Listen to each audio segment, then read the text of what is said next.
Hola, ¿qué tal? Bienvenidos. Esta es la versión especializada en salud del Noticiero Científico y Cultural Iberoamericano NCC, un espacio de la Asociación de Televisiones Educativas y Culturales Iberoamericanas, ATEI, con la intención de difundir la ciencia y la tecnología en toda América Latina.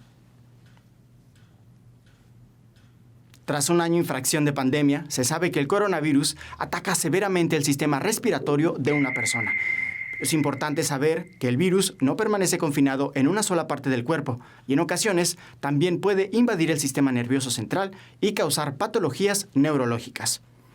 Por esta razón, es importante la investigación que demuestre la incidencia real de la COVID-19, con el fin de detectar los mecanismos de la infección, pero también desarrollar métodos terapéuticos. Después de analizar más de 18,000 estudios de pacientes con COVID en 2020, un grupo de investigadoras, entre ellas la neurocientífica Sonia Villapol, encontraron una serie de efectos neurológicos causados específicamente por el SARS-CoV-2, que van desde la pérdida de memoria transitoria, los mareos, los trastornos de sueño, hasta la paranoia. Podemos considerar como el más predominante, un 44% de nuestros porcentajes, después de analizar todos estos estudios, se debían a dolores de cabeza. La gente tiene cefaleas y dolores de cabeza persistentes o intermitentes durante semanas y meses después, ¿no? Un porcentaje bastante alto. Luego algo muy importante es el trastorno de atención. Esto es muy común y suele ser transitorio, pero a veces nunca se va, no estamos como sin podernos centrar en nada, desfocalizados y es algo preocupante. El síntoma más común que dependiendo de los estudios, el nuestro nos dio el 58% de la gente padece fatiga crónica, porque la gente está cansadísima y no puede rendir en el trabajo y es algo de una asociación muy directa con la COVID prolongada. Y luego desde efectos neurológicos raros, por ejemplo, paranoia. Y esto se puede deber a varios factores, ¿no? Debido a la inflamación sistémica cuando una persona estuvo bastante grave en el hospital, o imagínate también el periodo de intubación o después de pasar estas etapas en la UCI, en el hospital, pues desarrollan este tipo de paranoia, que es un casos raros, ¿no? Es un porcentaje rarísimo, un porcentaje bajo afortunadamente, pero ocurre. El coronavirus SARS-CoV-2 tiene 3 vías fundamentales para invadir el cerebro y afectar las neuronas del sistema nervioso. La primera es la vía de entrada directa, es decir, a través de los bulbos olfativos, esto es, cuando el virus penetra las mucosas respiratorias. La segunda es a través de la respuesta inmune. Después de que se desencadena la inflamación, las partículas virales viajan al cerebro por el torrente sanguíneo. Y la tercera es la vía del tracto intestinal, lo que significa que el virus provoca cambios en las bacterias de la microbiota y se comunica directamente con las neuronas cerebrales. La COVID-19 es una enfermedad inflamatoria y cardiovascular. Uno de los elementos clave a estudiar es precisamente la inflamación que genera en el sistema nervioso. ¿Y qué es lo que pasa? Pues a través del torrente sanguíneo, esta inflamación, estas citoquinas, estas moléculas pueden dañar los órganos y las células de los distintos órganos, claramente, y en el cerebro también. Y esto se llama la neuroinflamación.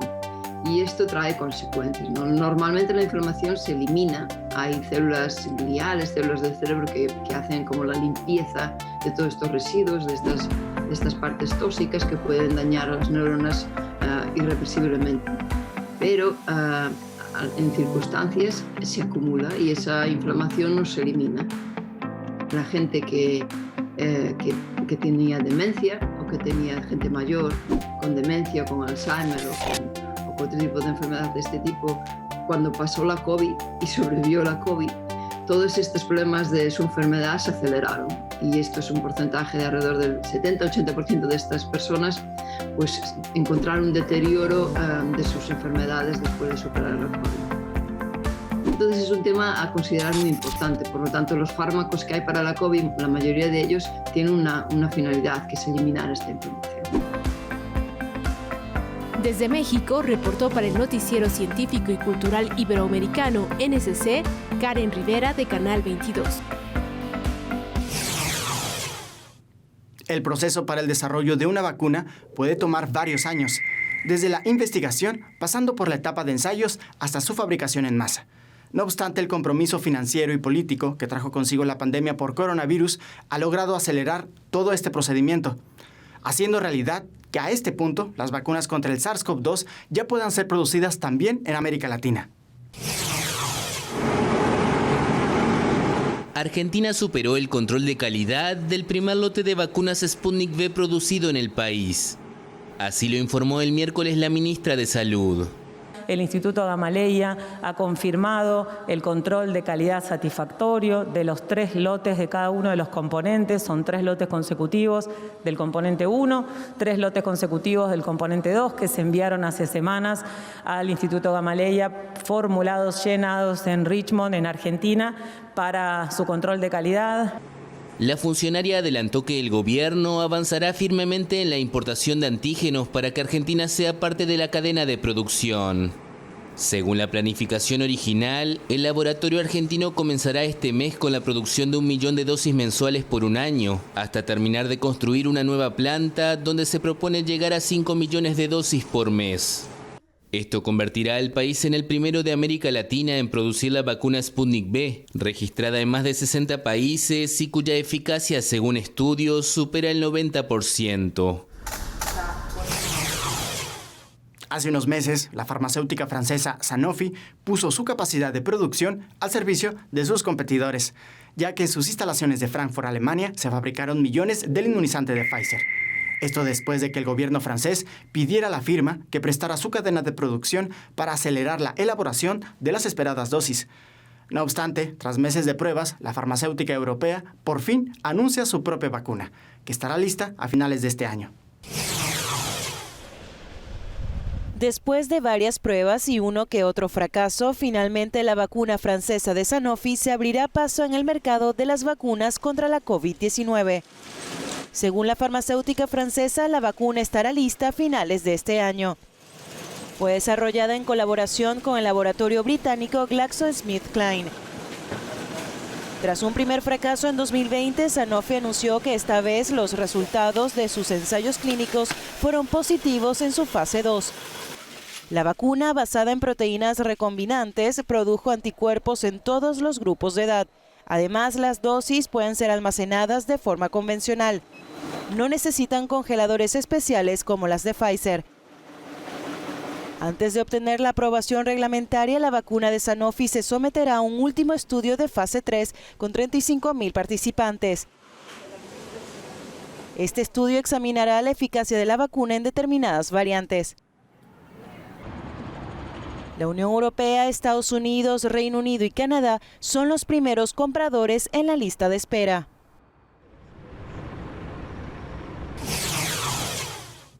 En Rusia, las autoridades han intentado de todo para convencer a sus habitantes de vacunarse contra la COVID-19, desde regalos hasta sorteos. Aún así, el ambicioso plan de inocular masivamente a millones de personas se ha quedado muy corto en ese país. A raíz de esto, los gobiernos regionales están obligando a algunos trabajadores a recibir una dosis de la vacuna contra el nuevo virus, pues de lo contrario podrían enfrentarse a restricciones en restaurantes, comercios o sus propios empleos. Vacunación obligatoria en Moscú. Las autoridades de la capital rusa han decretado la inoculación de al menos el 60% de los trabajadores de los sectores de los servicios ante el rechazo de la población a vacunarse, un recelo que habría causado un dramático incremento de los contagios por COVID.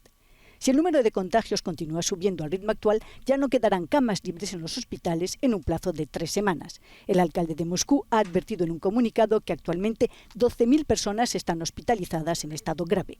Para las autoridades de Moscú, la vacunación deja de ser un asunto personal cuando los ciudadanos salen a la calle y se convierten en coparticipantes del proceso epidémico.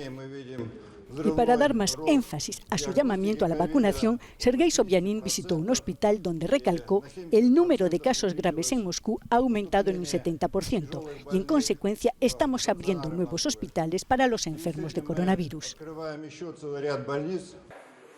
En la actualidad, poco más del 13% de la población ha recibido al menos un componente de los 3 preparados anti-COVID rusos, siendo el más conocido el Sputnik V. Pero según un sondeo, el 62% de los rusos no están dispuestos a recibir esta vacuna.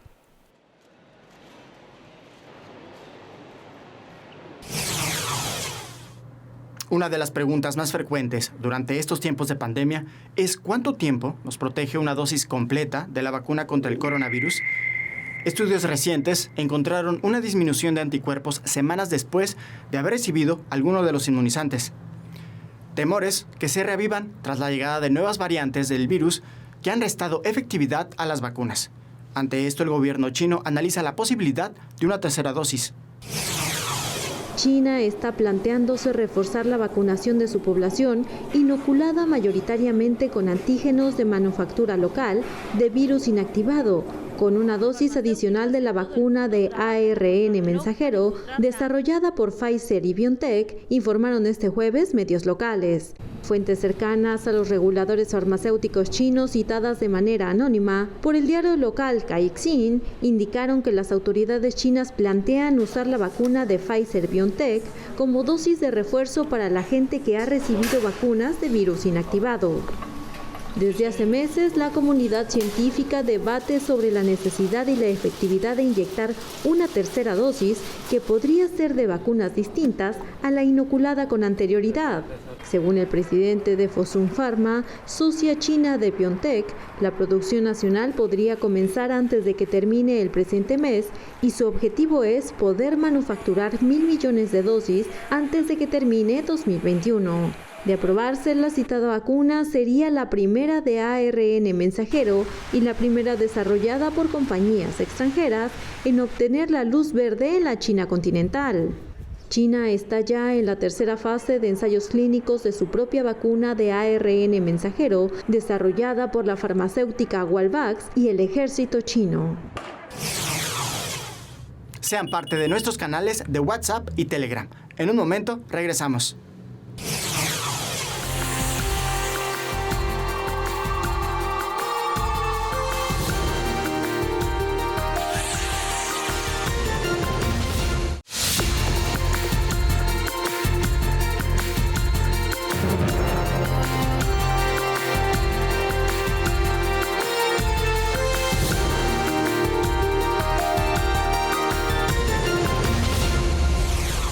Las campañas de vacunación avanzan a paso firme, y aunque al inicio de la jornada el objetivo era proteger a las poblaciones de riesgo, dejando de lado a niñas, niños y adolescentes, ha llegado el momento de inmunizar también a menores de entre 16 y 18 años de edad. Actualmente siguen los ensayos para determinar la respuesta inmunitaria de los más jóvenes a las vacunas contra la COVID-19, en una carrera por evitar una nueva ola de contagios en invierno. Los adolescentes ya reciben la vacuna COVID en Hungría. El primer ministro anunció a finales de abril que los jóvenes entre 16 y 18 años podían recibir la vacuna de Pfizer después de los exámenes finales escolares. Más de 90.000 jóvenes han pedido cita para recibir la primera dosis con el permiso de sus padres. Tamás, de 17 años, se vacunó para proteger a su familia. Cree que es hora de recuperar la normalidad. Estaba deseando vacunarme.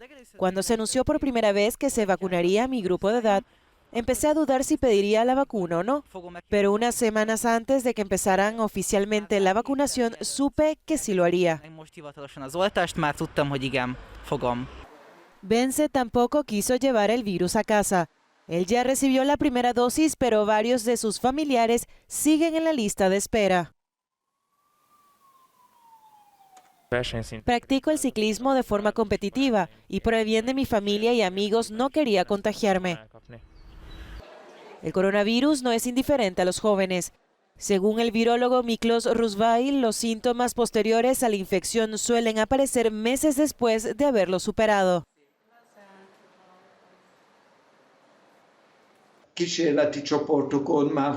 Los niños de 6 a 11 años ya están siendo vacunados en grupos piloto. Creo que para el otoño, cuando comience el próximo curso escolar, todos los niños podrán ir a la escuela vacunados.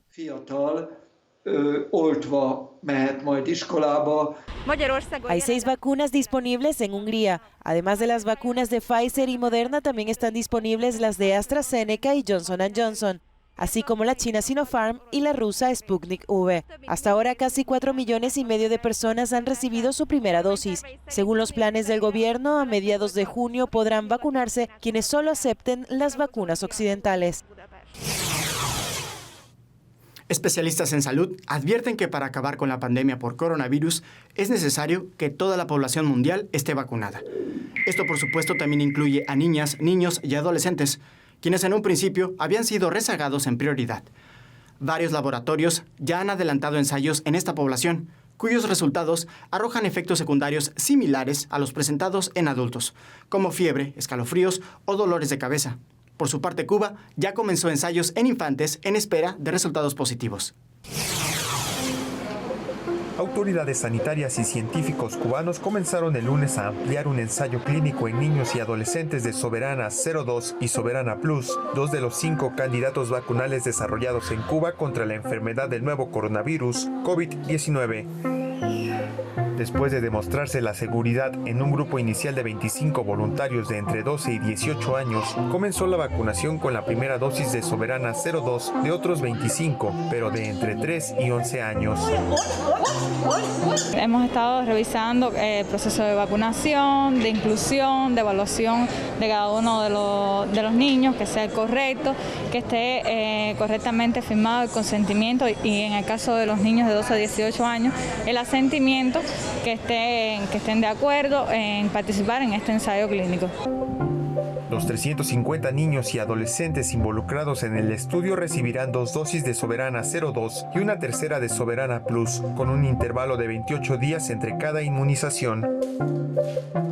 Este es el mismo esquema de inmunización aplicado en adultos con esos proyectos de vacunas elaboradas por el Instituto Finlay de Vacunas, las que se encuentran en la tercera y última fase de ensayos clínicos, al emplearse en todo el país en una fase de intervención.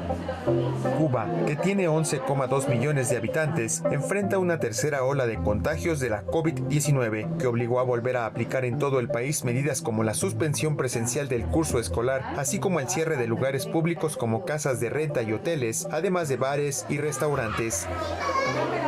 Con información de la oficina en La Habana, Cuba, Noticias Xinhua. Existe una relación complicada entre Europa y la vacuna contra la COVID-19 de AstraZeneca, que van desde la distribución hasta los posibles efectos secundarios relacionados con afecciones en la circulación sanguínea de algunas personas. Sin embargo, el activo desarrollado por la Universidad de Oxford tiene el respaldo de efectividad por reguladores europeos y la misma OMS, ya que esta vacuna supone la única opción de inmunización para algunos países.